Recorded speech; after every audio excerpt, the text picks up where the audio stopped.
பிள்ளைகளையும் சகோதரனையும் சகோதரிகளையும் தன் ஜீவனையும் வெறுக்காவிட்டால் எனக்கு சீஷனாக இருக்க மாட்டான். சிலர் இதை வாசித்துட்டு ஒரே அப்செட் ஆகிடுறத பார்த்துருக்கேன் நான். என்ன பிரதர் இப்படி சொல்லியிருக்குது? மனைவியெல்லாம் வெறுத்துடணுமா? தாய் தப்பனை வெறுத்துடணுமா? சகோதர சகோதரியில் வெறுத்துடணுமா? என்ன அது? நீ சீஷனாக எனக்கு சீஷனாக இருக்கணும்னா இதெல்லாம் வெறுத்துடணும் அப்படிங்கிறாரு. பைபிளை கரெக்டாக படிக்கணும் பாருங்கள். சில வார்த்தைகளை இப்படி மொழிபெயர்த்திருக்கிறாங்க, இப்படி சொல்லியிருக்கிறாங்க. ஆனால் அதனுடைய அர்த்தம் என்னங்கிறத பார்க்கணும். அதனால மற்ற வசனங்களையும் நல்லா தெரிஞ்சு வச்சு இதை நிதானித்து அறிந்து கொள்வது அவசியம். குடும்பத்தை வெறுக்க சொல்லியிருக்குத வேதத்தில், தகப்பனையும் தாயும் கனம் பண்ணுவாயாக அப்படின்னு எழுதியிருக்கு. நீடித்த நாள் வாழணும்னா, உனக்கு எல்லாம் நல்லா இருக்கணும்னா உன் தகப்பனையும் தாயும், இதே பைபிளில் சொல்லியிருக்குதுங்க. 10 கற்பனைகள் ஒன்றாவே வந்துருச்சு. அப்புறம் எப்படி தகப்பனையும் தாயும் வெறுக்க சொல்லுவார்? கனம் பண்ணுவாயாகன்னு சொல்லிட்டு தெருவில் விட்டு போனா சொல்கிறார். இப்போ மாற்றிக்கிட்டாரா மனசை? புதிய ஏற்பாட்டில் கிடையாது. தேவன் அப்படிலாம் மாறுறவர் கிடையாது. மனைவி குடும்பம்லாம் இதை கத்தர் உண்டாக்குனாரு. அதெல்லாம் விட்டுற சொன்னாரா? வெறுக்க சொன்னாரா? மனைவியை வெறுத்துக்கிட்டு எப்படி குடும்பம் நடத்துறது? ஹலோ, நடத்துகிறாங்க சிலர்.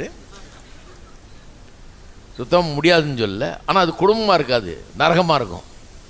வெறுத்துக்கிட்டு நடத்த முடியாது, நேசித்து தான் நடத்த முடியும்.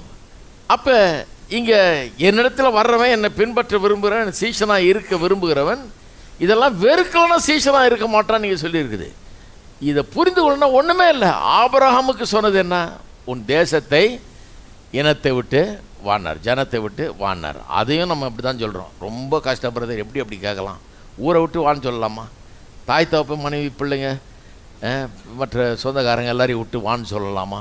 இது என்ன அநியாயமாக இருக்குன்றோம். நான் சொன்னேன் அப்படி சொல்லலைங்க. அவர் என்னத்தை விட்டு வான்றாரு? அந்த பழைய தொடர்பில் துண்டிச்சிட்டு, பழைய வாழ்க்கை, பழைய பாவ ஜீவியம், பழைய நிலைமை, அதிலிருந்து விடுபட்டு புதுசாக வந்து கடவுளுக்காக வாழும்படியாக அழைக்கிறார். அதுதான் அதனுடைய அர்த்தம். அப்போ இதனுடைய அர்த்தமும் அப்படி தான் வர வேணும். என்ன சொல்கிறாரு? எனக்கு சீஷனாக இருக்க விரும்புகிறவனுக்கு என்னை காட்டிலும் பெருசாக எதுவுமே இருக்கக்கூடாது. அதைத்தான் இப்படி சொல்லியிருக்காரு. இதை வந்து வெறுக்க சொல்லிட்டாராக்கும், நான் உன்னை காவியை ஊற்றிக்கிறேன், தாடியை வளர்த்துக்கிறேன்னு அப்படி போயிடக்கூடாது.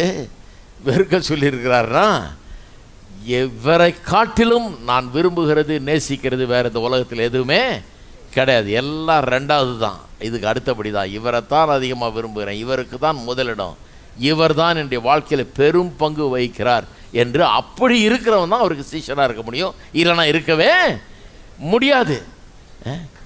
இந்த உலகத்தில் எனக்கு புள்ள தான் எனக்கு அப்படின்றவன் கர்த்தருக்கு சீஷனாக இருக்க முடியாது. என் மனைவி தான் கிடக்கிறவன் சீஷனாக இருக்க முடியாது. எனக்கு